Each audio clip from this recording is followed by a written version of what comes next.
Okay. सर्वांना नमस्कार. क्रांतिकारी जय भीम. आज वंचित बहुजन आघाडी या श्रद्धेय बाळासाहेब आंबेडकर यांच्या कार्यप्रणालीवर विश्वास ठेवून पनवेल महानगरपालिका अध्यक्ष आनंद गायकवाड यांच्या उपस्थितीत आज माझा वंचित बहुजन आघाडी या पक्षामध्ये अधिकृत पक्षप्रवेश करण्यात आलेला आहे आणि प्रभाग 17 यासाठी मी उमेदवारी त्यांच्याकडून मागितलेली आहे. आणि ही उमेदवारी मागण्याचं कारण की या प्रभाग 17 मध्ये ज्या झोपडपट्ट्या आहेत यांचे पुनर्वसन प्रस्थापित जेवढे आतापर्यंत नगरसेवक असो की पनवेल महानगरपालिका असो यांनी कोणत्याही प्रकारचं केली नसून यासाठी मी प्रयत्न करणार आहोत.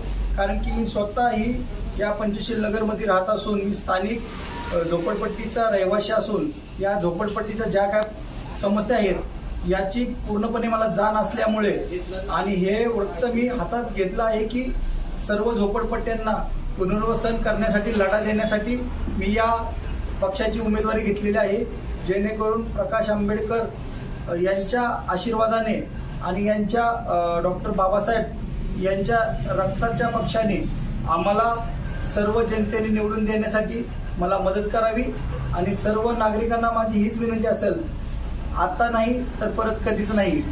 आज मी फक्त लढत आहे ते सर्व झोपडपट्टी असो की पनवेल प्रभागातील सर्व चाळ्या असो, या पाण्याच्या समस्या असेल, रस्त्याच्या समस्या असेल, या सर्व दूर करण्यासाठी मी या पक्षामध्ये प्रवेश करत आहे आणि ही उमेदवारी मी घेत आहे. वंचित बहुजन आघाडी या पक्ष कार्यालयामध्ये आज आमच्या सगळ्यांच्या उपस्थितीत शंकर वायदंडे या साहेबांनी आज असंख्य कार्यकर्त्यांसोबत पक्षप्रवेश केलेला आहे. मी महानगर अध्यक्ष म्हणून त्यांचा आज आम्ही अभिनंदन करतो आणि आमच्या पक्षामध्ये स्वागत करतो. पुढील वाटचालीसाठी त्यांना आम्ही शुभेच्छा देतो. जय भीम, जय संविधान. आम्ही आमच्या पक्षातर्फे शंकर वायदंडे यांना प्रभाग क्रमांक 17 मध्ये उमेदवारी जाहीर करतो असं मी आज डिक्लेअर करतो. वंचित बहुजन आघाडी पनवेल महानगरपालिकेत निवडणूक लढवत आहे. कशा प्रकारचं नियोजन आहे आणि किती उमेदवार आपले निवडणूक लढवणार आहेत? सर्वप्रथम सगळ्यांना जय भीम. मी पनवेल महानगर अध्यक्ष आनंद गायकवाड वंचित बहुजन आघाडी या पक्षातर्फे आपल्या समोर आहे. आज आमचे प्रवक्ता यांनी जे काही मांडलेलं आहे त्याच्यामध्ये पक्ष आमचा पूर्ण 20 प्रभागामध्ये लढत आहे आणि त्याची तयारी आम्ही तशी केलेली आहे.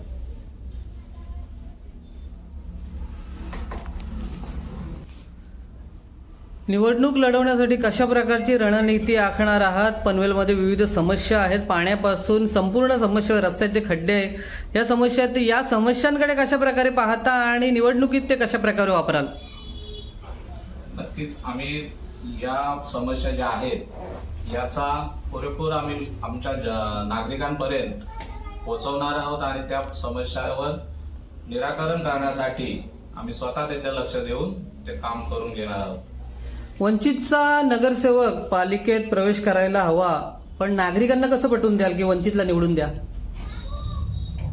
बरोबर आहे की नागरिकांना हेच पटवून द्यायचं आहे की आजपर्यंत जे प्रस्थापित पक्ष सत्तेमध्ये असताना देखील जर समस्या बघितल्या तर त्या आहेत अशाच आहेत आणि या समस्या जर अगोदरच्या सत्ताधारी पक्षाने जर सोडवल्या नाही तर आम्हाला एक वंचित म्हणून एक संधी देऊन बघा आणि नंतर आपण त्यांना ते करून दाखवू की खरोखरच आम्ही वंचित बहुजन आघाडी या पक्षातून तुम्हाला न्याय मिळवून देऊ.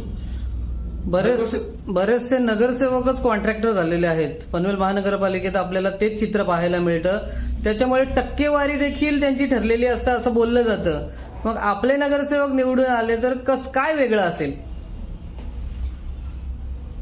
नगरसेवक निवडून आल्यानंतर आमचे नगरसेवक हे तळागाळातून आज सामान्य माणसातून उभे राहिलेले नगरसेवक असतील. त्याच्यामुळे त्यांना याची भान असेल की आपण आपल्या जनतेपर्यंत काय काम पोहोचवलं पाहिजे. पनवेल महानगरपालिका या क्षेत्रात कोणती कामं व्हायला पाहिजेत आणि तुम्ही निवडून आल्यानंतर कोणती कोणती कामं करणार आहात? सर्वप्रथम आम्ही या विभागामध्ये एसआरएचा मुद्दा असेल हा पहिला प्रथम घेणार आहोत. दुसरी गोष्ट जे आरोग्याचा प्रश्न आहे आणि शिक्षण या ज्या प्रामुख्याने मूलभूत गरजा आहेत, या मूलभूत गरजेवर आम्ही काम करणार आहोत. या पालिकेच्या ह्याच्यानुसार तुम्ही मोठी सभा वगैरे काय लावणार आहात का, किंवा मोठा नेता कोणी येणार आहे का तुमचा? नक्कीच तसे प्रयत्न चालू आहेत. आम्ही आंबेडकरी घराण्यातील एक तरी आमच्या नेते आहेत त्यांना आम्ही पनवेलमध्ये आणण्याचा प्रयत्न करणार आहोत. अल्पसंख्याक मतदारांसाठी पूर्वीच्या तुमच्या MIM सोबतची जी युती होती ते वेगळं झाल्यापासून पनवेलमध्ये अल्पसंख्याक समाज बहुतांशी प्रमाणात जास्त आहे. तर तुम्हाला काय वाटतं की ते तुमच्या पारड्यात मतदान करतील? तुम्ही कशा पद्धतीनं अल्पसंख्याक मतदारांकडे पाहता? आता आपण जर महाराष्ट्रातली जर परिस्थिती बघितली तर वंचित बहुजन आघाडी हा अतिशय जोमाने काम करणारा पक्ष आहे आणि त्याच्यामध्ये आपण बोलल्याप्रमाणे जे आज इतर समाज आहे हा सगळ्या समाजाला घेऊन चालणारा पक्ष आहे आणि नक्कीच आम्ही त्यांच्या जे त्यांचे प्रॉब्लेम जे आहेत, जे काही समस्या आहेत या घेऊनच काम करणार आहोत. पनवेल महानगरपालिकेच्या निवडणुकीत वंचित बहुजन आघाडी देखील आपले उमेदवार उभे करणार आहे. नक्की काय, किती ठिकाणी जागेवर उमेदवार उभे करणार आहेत, काय भूमिका मांडाल? जय भीम, जय शिवराय, जय संविधान, जय भारत. वंचित बहुजन आघाडी हा जो पक्ष आहे हा खऱ्या अर्थाने सामान्य जनांना न्याय मिळवून देणारं एक आंदोलन आहे. जरी बहुतांशी ह्या पक्षाकडे एक राजकीय पक्ष या दृष्टिकोनातून बघत असतील काही लोक, पण जनमानसांचा आवाज सर्वसामान्यांसाठी न्याय मिळवून देणं हाच एक मात्र उद्देश आहे. तर ह्या पनवेल महानगरपालिकेच्या निवडणुकीमध्ये 20 प्रभागांमध्ये आमची पूर्ण तयारी आहे की 20ही प्रभागांमध्ये आमचे उमेदवार आम्ही बहुसंख्येने आम्ही उभे करणार आहोत. तर त्या अनुषंगाने आमची पूर्ण तयारी आहे, कारण शत्रू बलाढ्य आहे आणि ह्या बलाढ्य शत्रूची जी मनमानी सुरू आहे त्या मनमानीला कुठेतरी थांबवण्यासाठी बहुसंख्येने आम्ही महापालिकेमध्ये प्रवेश केला पाहिजे ह्या हेतूने सर्व प्रभागांमध्ये आम्ही उमेदवार उभे करणार आहोत. आता सध्याच्या परिस्थितीमध्ये 40 इच्छुक उमेदवारांची यादी आमच्याकडे आलेली आहे. त्यांच्या इंटरव्ह्यू झालेले आहेत, त्यांचे फॉर्म पण आम्ही भरून घेतलेले आहेत. त्यापैकी जवळजवळ 32 ते 35 ही फायनल होण्याची पूर्ण शक्यता आहे. वंचित स्वतंत्र लढणार आहे की आघाडी किंवा युतीमध्ये समावेश होणार आहे?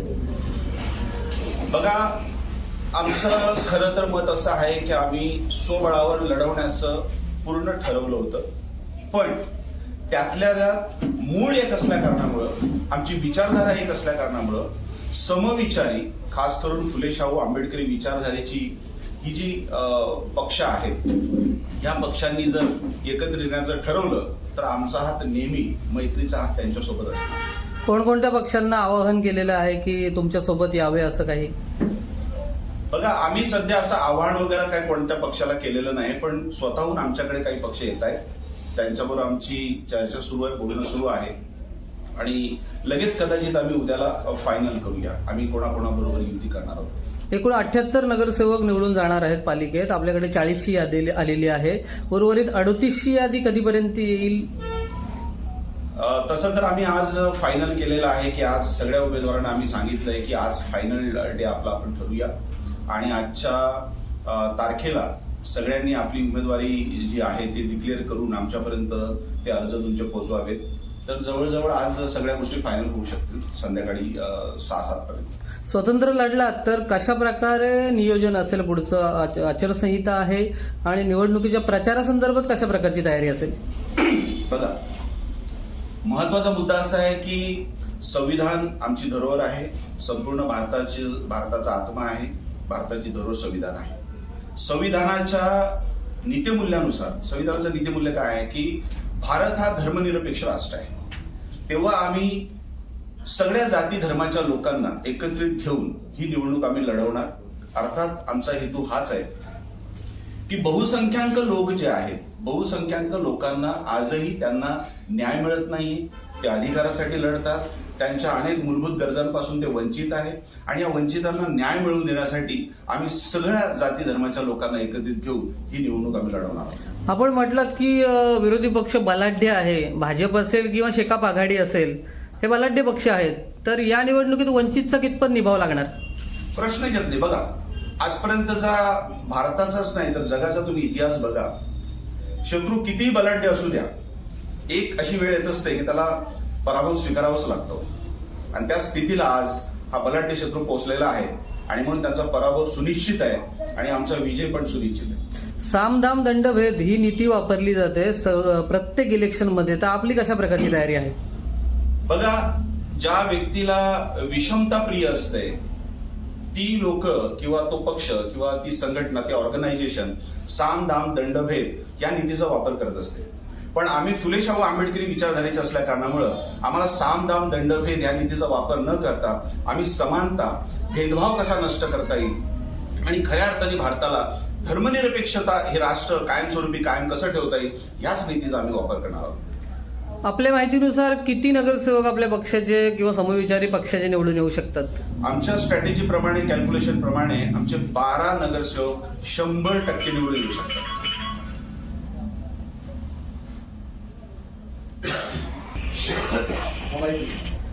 नमस्कार. जय भीम, जय संविधान, जय भारत, जय शिवराय. मी life coach Kumar Metange. By profession actually मी एक मोटिवेशनल स्पीकर आहे, पण सामाजिक जबाबदारी म्हणून वंचित बहुजन आघाडी महानगराचा प्रवक्ता म्हणून आज तुमच्या पुढे आहे.